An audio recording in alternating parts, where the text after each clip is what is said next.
Hey, welcome to part 6 of our KISStory, A&E Biography, whatever history thing that we do every week. KISStory. So KISStory.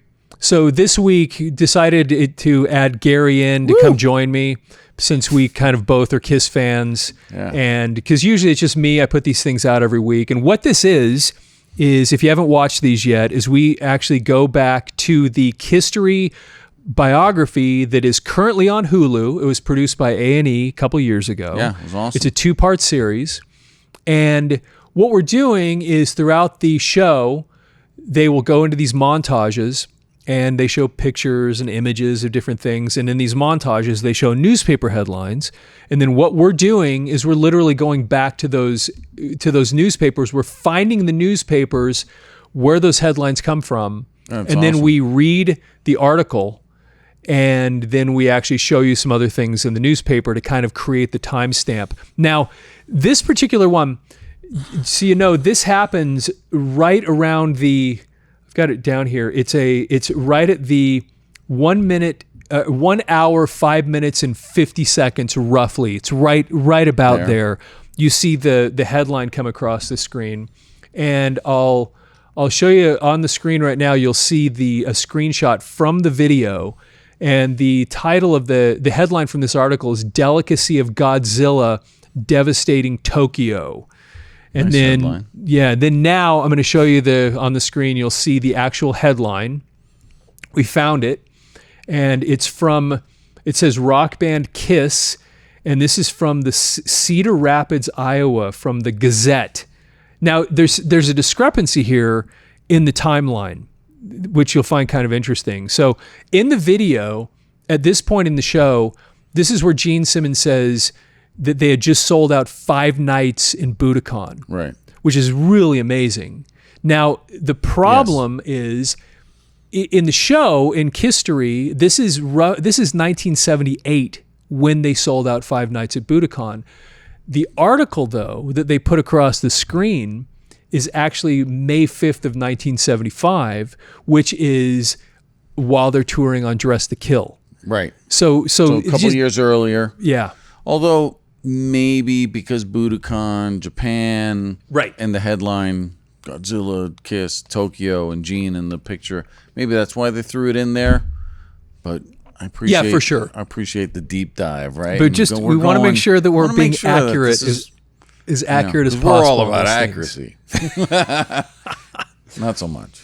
So Close. one of the fun things about doing these videos, going back and looking at this KISStory thing, is not just finding the article, which we will read and talk about here in just a second, but it's also kind of taking a look at the actual newspaper, because the timestamp of it is kind of just interesting anyway. Okay, Cedar Rapids. So this is Cedar Rapids, right? And so one of the first things that's always interesting is looking at the movies that are playing. And of course, on this particular page, and it's true on a lot of these, you have all the adult movies here. But there's a couple that jumped out at me that I remember specifically, not the adult movies, of course. I was 5 or 6 at the time. You can still probably pull them up. Heinrich, you on that? No. Right. Heinrich's behind the scenes looking all these that's up. right, going, So do you remember the movie Escape to Witch Mountain? Yeah, there was like a Disney one, I thought. It was a Disney movie. There it is, rated G. Right. Speaking of adult movies all around it. Right next to the... whatever they are. Linda Lovelace for president. That's right. Great. Heinrich, get on that. So Escape to Witch Mountain. Look, it was playing 5 times. And now it's funny, I remember that the movie existed. I don't remember anything about the movie. Yeah. But I do remember that I loved it when I was a it was kid. great. And wasn't there a sequel or something? Came out from with Witch Dwayne Mountain Johnson, I or think. something? Yeah, Return to Witch Mountain. Oh, that's right. Return to Witch Mountain. And did they do one with Dwayne Johnson? Yeah. Okay, good. I don't know that. I just remember I'm pretty sure. This particular one was in the 6th week. Guessing myself, or dating myself, but yes. So at the Paramount Theater, what do you got? So you have Earthquake. I remember Earthquake, and that's in color. Fantastic sense surround. John Wayne Brannigan. I don't know anything about that. Harry and Tonto. Blazing Saddles. Dude, that was out at the time. That is wild. In Because Theater 3, you got Warren Beatty's Shampoo. Right next to Theater 4, I mean, how crazy is that? I don't know, man. What theater are you going to? 3? All English dialogue. 4 or the Disney movie? That's funny. They tell you Earthquake ahead of time. That's wild. Yeah, this is great. This is so amazing. Then you have steak and stuffed shrimp For $3.99. for $3.99 at Mr. Steak. Anybody from Cedar Rapids in the house?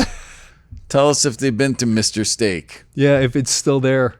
So then we have $1. Look at that. Kentucky Fried KFC. Chicken. $1.69 for a box of chicken. Okay, now Those are great prices. okay. So what I want to do is there's only a couple things in this newspaper That's pretty funny. that is funny. So now here's the thing that got me about this newspaper, and it's right here on the front page because this is where I like to check these things out. So let's see here if I can find it. Check it out right there. So like we talked about before, the timestamp of what's happening in the world at the time. Okay. So tell of Cambodia killings. This is the Khmer Rouge happening, and this is being reported on. This is Pol Pot. And I'm not that familiar with that. I mean, I know I've heard of it, but I'm not like... It was one of the ugliest genocidal things that's ever. And you had, I mean, the fall of Saigon wasn't that 75? Wasn't the fall of Saigon in 1975? So anyway, all this stuff is happening at the same time because we have it actually helps so we don't have to like... Yeah. Saigon fell late April 75. Okay. So here we go. So this is, oh, look at that. This is, again, this is why this is so fascinating. This newspaper is literally coming out, a week, 2 weeks after the fall of Saigon. April 30th, 1975. Check this out. 5 days later, this newspaper is coming out. And Cambodia is going into because what happened with Pol Pot, and I won't go off on this because I also don't know a ton about it, but basically they tried to they sent all these people and they tried to recreate this agrarian society. And like a couple of million people got killed in the process from starvation, from execution. And it was ugly, ugly stuff. And it was all Pol Pot. Here, I'll just share something kind of interesting that a lot of people don't know about. And I only know this because I've been over there a bunch. We created a problem that they still are dealing with. And what it is when the planes would go over and drop, and you've seen the videos of these things of them dropping these massive bombs, that would go. Right. Well, the way these bombs worked, they were these cluster bombs. They would drop them, and then they would explode above the ground. Okay, and these bombs weren't just one bomb. They were these bombs filled with hundreds and hundreds of bombs in the bomb. Now, guess what happened with a lot of those bombs? They didn't all go off. So there are places that we don't even know, undocumented, because we were literally dropping hundreds of thousands, if not millions of bombs that are all over the countryside. And so there are massive portions of Laos, Cambodia, and Vietnam you can't even go because they just don't know. And so what's been happening, and you can go all over these countries.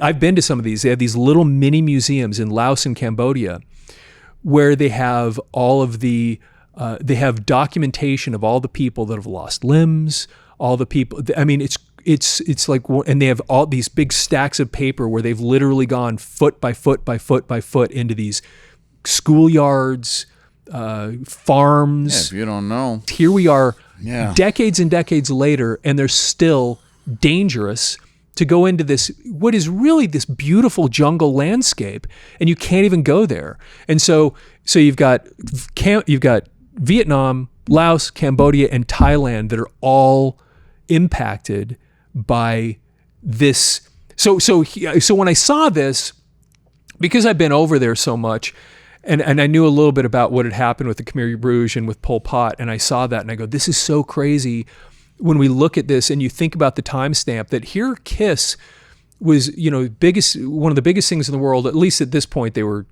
actually, anyway. The momentum was moving. The momentum was going. And at the same time, you've got you've got all the stuff that was happening in Southeast Asia. Isn't that Anyway, part of like the late 60s, early 70s is you have that. And look, let's not kid ourselves. It's not like it's gone. The world's, unfortunately, not all rainbows and sunshines all the time. let's get back to the story, the actual article. Now that I've depressed everybody, was that depressing? Tell you what I do And know we just took off. is in 1975. I'm not saying this just to lighten the mood, but 1975, Cedar City, that's north of here, Cedar Rapids, Michigan, had a lot of sex movies going on. It's true. It is kind that's a lot. You're right. That's true. Cedar Rapids, Iowa. Is that what this is? Cedar Rapids, Iowa. I mean, I don't know what you guys were doing in the 70s, but They've got that's just a couple freaky of, thing. You wouldn't catch me. I mean, that'd be kind of weird, man. If you're checking out. I mean, you've got a couple of places that are showing Blazing Saddles. Yeah. And one Disney movie, and then a ton of not Disney movies. Yeah. Blazing Saddles, by today's standards, not politically correct in any way, That's shape, true. or form, but funny as hell. It is great. It is so funny. To our generation. Newer generations probably like, that's not funny, man. So. Okay, so KISS was descending on Tokyo. So, yes, Delicacy of Godzilla devastating Tokyo. All right, let's take a look at this article. This one is pretty interesting. Okay. On stage, a member of the KISS road crew reaches over his head to adjust a microphone. Wow, says someone down the third row. What are they, 8 feet tall? Not quite. The members of the rock band KISS really average about 7 feet tall, including their custom-built 8-inch boots and their freak frizz hairdos. They look like a gang of demented Japanese kabuki dancers on patent leather stilts. And they smell. In unwashed, steel-studded black leather, they smell of rancid sweat, gunpowder, and ozone. The total effect is in keeping with their music, loud, electric, laden with fuzz tone, and played with all the delicacy of Godzilla devastating Tokyo. Now, that is pretty funny. That is funny. And I have heard, or not heard, but I have read stories that I guess as the tour went on, they didn't have like multiple outfits. So think about Gene or Paul jumping around all day long.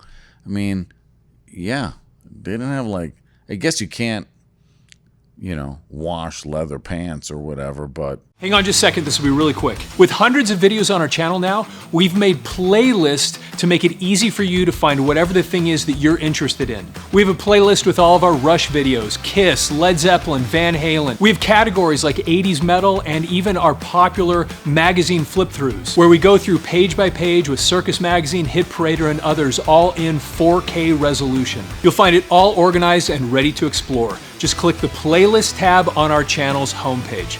All right, back to the video.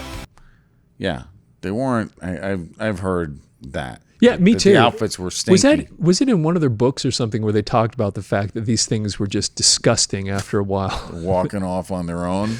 I mean, that's just nasty. Yeah, exactly. But I mean, I don't know. It's just funny that they pointed this out. That by the way, these guys really smell bad. And go, oh, okay. Okay.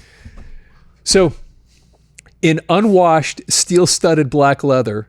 They smell of. Did I already read this? Rancid sweat and the total effect. We're on the stage. Oh yeah. Okay. I'm going back to the beginning of that paragraph. Just reinforcing the point. Yes. They stunk. With the stage in darkness, a voice booms out the introduction, punctuated by explosions that dazzle the eyes and fill the air with acrid smoke. By the way, the first time I ever heard the word acrid was in an Iron Maiden song. So, and just to actually see it here, because the acrid, I can't remember what song it was. Somebody's going to remember that for me. Yeah. I just noticed I'd forgotten that word that it popped up in some Iron Maiden song. Visual approach. Are you ready to rock? Blam. Are you ready to roll? Blam. Then welcome KISS. Now, interestingly, we brought this up in one of the other videos where the standard thing today is... You wanted the best. You wanted the best. You got the best. the hottest band in the world, KISS. Now, some people, when I listen to Alive, I hear the word world, but everybody else hears the word land. You know what I mean? Because it sounds like hottest band in the land, KISS. But I always thought it sounded like you said world. But everybody else says land. But, I mean, but the other thing was, it turns out, and I didn't realize this, you get back early in the KISS days. Maybe they did change it over time. And they didn't say that. They said this. Like they were actually not introducing the way that we got used to after a while. Yeah, I see what you're saying. I mean, although in like some of the KISS documentaries that we got back here, I think some of the old ones do say you wanted the best, you got the best. In the early days, it wasn't always. There was different variations of this where they really would do this right here. Are you ready to rock? Are you ready to roll? Then welcome KISS. Anyway, so even though we think of that as the way they always introduced it, in the early days, it wasn't always that. Cool. A 6-foot-high electric KISS sign blazes, and the band blasts into its opening song, Strutters. Yeah. It's Strutter, but yes, we got it. The crowd is on its feet as if pulled by wires. Now, this is just a side note about this. This is an interesting thing that KISS did that they talk about, how they had that massive thing, because not a lot of bands did that. No, self-promotion, right? And that's it, because even if they were opening up for somebody else, and we got our 6-foot sign. Their big sign is up there. Turned into 8 foot, that turned into 10 foot. And and so their sign was just there. And so it was kind of it ended up being a really big deal from a promotion standpoint. I think it was a big deal because it wasn't like the road crew, they set it up, but then it wasn't like they were in between bands. They could take it down sometimes, and I think that's what pissed some other bands off. I guess that's the idea, that the thing would just sit up there while another band is playing, and their logo is still, even though it's not lit up, everybody can still see it. Apparently, that was what was going on, and then it did upset other groups. In a band whose approach is uniquely visual, bassist Gene Simmons is the most startling. Black grease paint flames rise from his eyes. Black lips are surrounded by a mime's white face, fuzzy hair tied into a floppy top knot. Simmons strides about the stage in a half crouch like a huge tarantula, knees bent and legs spread, thrusting out a long red tongue. By the way, I am sad that he didn't do that.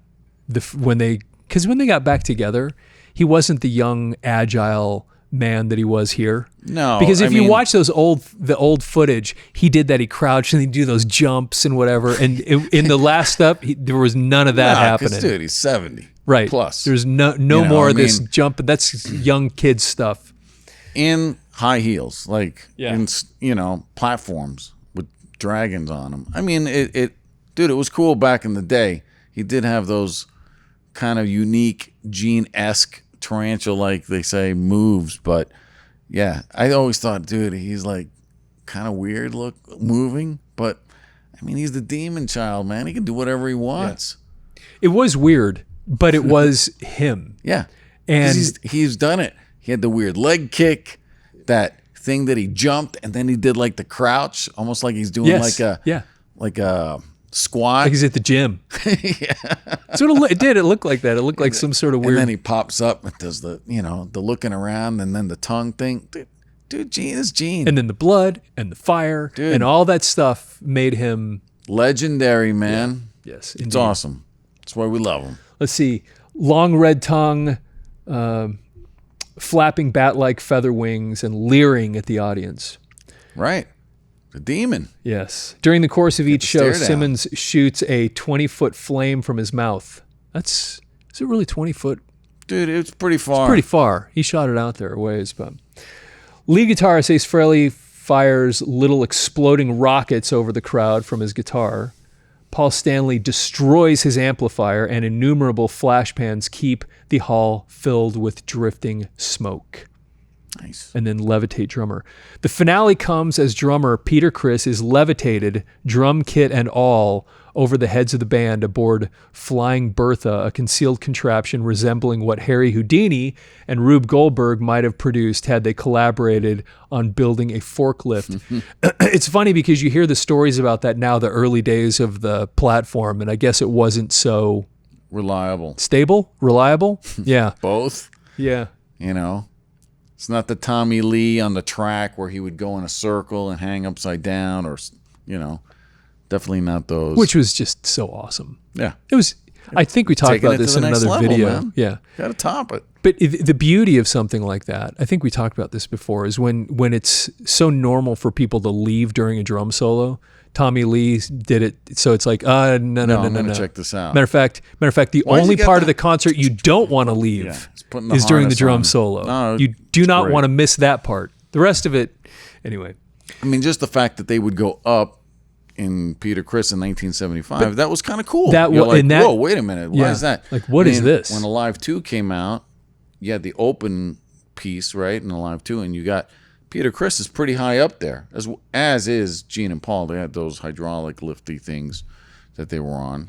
It's funny because when you look at that picture, it was so amazing. Yeah, it's a great photo. I mean, because they put off all the explosions at the same time, and you get a sense, the angle and the way they shot that picture, you don't realize that the stage looks like it's massive, huge. But if you ever go watch footage from those shows, it wasn't as big. The photo was incredible because you were like, these guys are larger than life. Not to reference a song on that album, but yes, and that's a great tune. And I had a poster of that. Yeah. It didn't have as many explosions, but it was taken around the same time. Yeah, It was cool. It was iconic.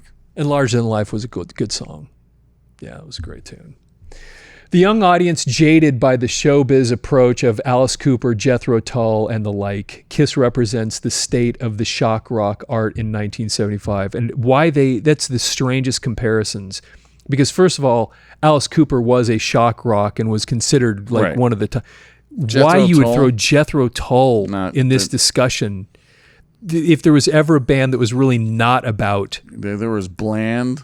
I mean... As far as appearance and stage presence, all the footage I've seen of them, even at, their height, peak Jethro Tull, they were never like, dude. No, it was prog oranges rock. and apples, man. The one thing that made them interesting is that Ian Anderson had that stand, so his silhouette with the flute and his leg kind of bent and whatever, he had that, but it was such a strange thing to throw in there. Okay, let's see here. And whatever one may think of the show itself, it must be conceded that the KISS approach works. The kids love it. Yes, they did. We're still here, baby. Yes, the KISS band Army. has been together barely 2 years and was virtually unknown outside of the New York area only 1 year ago.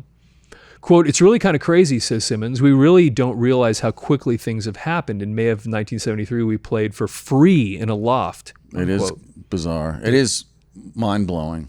How fast it'll happen. Because you're talking about right now, this newspaper, May of 1975, 2 years. Yeah, I mean, you're playing free in a loft. 2 years later, you're in Japan. Yeah, and the momentum is just, it's like a roller coaster going down, right? Yeah. It's just taking off. The momentum is just incredible. Let's see here. Played for free in a loft. After a few months of staging their own dances in various rundown hotel ballrooms, KISS got its first, quote, real gig, fourth on the bill at New York's Academy of Music on New Year's Eve. But by the start of 1974, they had found their, quote, angel. This is kind of interesting how this all worked. He was Neil Bogart, a former head of Buddha Records, now out to make it big with his own Casablanca Records label. Which this is a little bit of rehashing of what the A&E documentary kind of covers. Yes, a little bit earlier in the discussion was just the fact that you had Neil Bogart, you had, help me out. I feel so stupid that I can't say his name. Bill Aucoin. Yeah. So Bill Aucoin says, "I'll get you a record contract," goes and finds a guy that's starting a new record label, right. And then KISS kind of makes Casablanca Records. Pretty much. So let's see. KISS was his first act. Bogart flooded the band with money for equipment, costumes, props. He pulled Kiss from the ranks of the unknown with an ad blitz in the trade magazines that produced rumors they were a, quote, manufactured group. Rumors they've been fighting ever since. That is kind of fascinating. Interesting. Yeah. Quote, everything we do on stage is us. We wrote Spice the music. Girls put together. Yeah. But you can see why they would Some of have... the boy bands. Not really. Yeah. But you can see why that would have been... They would have had the impression Oh, yeah. that this is actually a boy band. Oh, just kind of in like, its own way. hey, we created this imagery and stuff when really they had it from Yeah. in concept. They just polished it up maybe a little and put money behind it. Well, Always helps. I guess the one thing is you did have some of the moves Yeah. were... With Sean Delaney, right? Yeah. But that was... Still, it was them that did it. And Sean Right. goes, no. Oh, we're gonna Do that it again. better. Yeah. This is how we're going to do it. Now they have the double pump thing that they do with it. And anyway, Yeah, whatever. It's great. Everything we do on stage is us. We wrote the music. We designed the costumes, the stinky costumes. We even apply our own makeup, says Frelly. Quote, even before we got the name, adds Simmons, we had the whole concept pretty much formulated. Our approach to the stage as theater. We used to put on makeup and play in front of mirrors, unquote. As for the music, it's the most basic brand of rock and roll. No fancy lyrics, sparing with the solos, heavy on the powerful chords. It is, as Simmons puts it, basically impact stuff. Which is, you know what? I mean, 2 years in, everybody's being interviewed. I mean, they've touched on everybody pretty much in the band. I think that's pretty interesting of this. And, you know, I mean, they're not like, woo, look, we're huge. We're working hard here. I mean, you can definitely see that. And to your point, this is still in the middle of the grind. Yeah. Because Alive has haven't not made come it. out yet. So Yeah. they're filling up places. People are coming to see them. Yeah, but Alive But hasn't they're come not- out. yeah. That really was what broke them. So I mean, if I remember right from the A&E documentary, I mean, Casablanca was put all their chips in on making this work, and it wasn't. And they're like, okay, live album. Yeah, Casablanca and Bill Coyne, same thing. He was they were apparently Yeah. living off his credit card. Yeah. I mean, And- in that sense, this is in the middle of all that. Like, Yeah. so that's interesting as far as where in line this article and this interview is taking place. Because they're thinking, okay, keep grinding it, like you said. Keep going, gentlemen. Let's see here. Basically, and I actually like that last little piece. Basically, impact stuff. Yeah. The Straightforward music. rock and roll. I mean, think about. I've never heard it put that way. Impact stuff or like impact music. This is impact music. It's an interesting way to put it. And the impact of Kiss on stage. Let's see here. And the impact of Kiss on stage anarchy can have weird effects on an audience. Quote, Baltimore, we played in Baltimore, says Chris, with a look of quizzical awe. And the people dug it so much when Gene spit the fire, they lit a part of the place up, started burning it to show they were digging it. Insanity. That would be wild. I've actually never heard that. That I've somebody heard, like, started a fire. Although, well, it makes Doesn't sense, right? surprise I me. mean, Gene's on stage. Some of the places, the venues are probably small. I mean, not that big. Low ceilings, doing the fire. Hey, probably got a couple true. ceiling tiles on fire up here. leaving some charred spots on the walls and ceilings. Right. Simmons grins, quote, they were so into the show that they saw fire and they said, wow, fire, more fire. It sounds like Beavis and Butthead. It does. Fire, fire.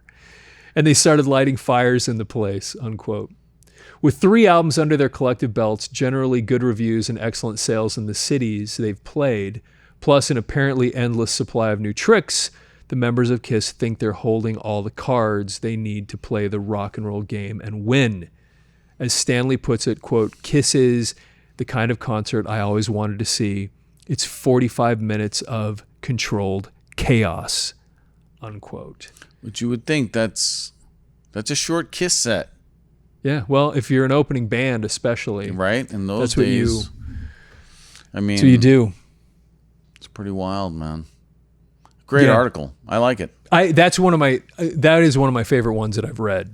And yeah, it's and really it was cool. featured in The A&E, which is why we're doing it, right? And the headline is so great. Delicacy of Godzilla devastating Tokyo. So it's a little bit like when Kiss comes to town, it's like Godzilla coming to town. Sure. And that's kind of the point there, which is great. And especially because in the documentary, this is where they're talking about selling out, which is amazing. 5 nights at Budokan. Right. Yeah. It's pretty cool. It is amazing. So Cedar Rapids. Cedar man. Rapids. Tell us about if you've gone to any of these movies or playhouses. I mean, I can't help but I'm distracted by the first run double feature, Ward Sex, and also female vacuum. What could that be about? I have no idea. Yeah, that's just so weird. Like if you've seen any of these movies, you're welcome. No one's seen any of these movies. Like, come on, man, that is crazy. But stuff. it is funny that this small town, whatever. Yeah, I mean, how else would you? I mean, obviously, all movies had to be promoted. The thing that's funny to me is there's more of those movies than there are just the normal What's happening movies. in Cedar Rapids? I know that's why that's pretty funny. So get your $1.69 chicken meal at KFC. Head down to the movies. A bucket of popcorn. I saw 49-cent A&W root beer. Thanks everybody for watching. Yes, Cedar Rapids, you can chime in. Yes, we'd love to hear from you. Please like the video, leave your comments, follow the channel, and with that, have yourself a fantastic day.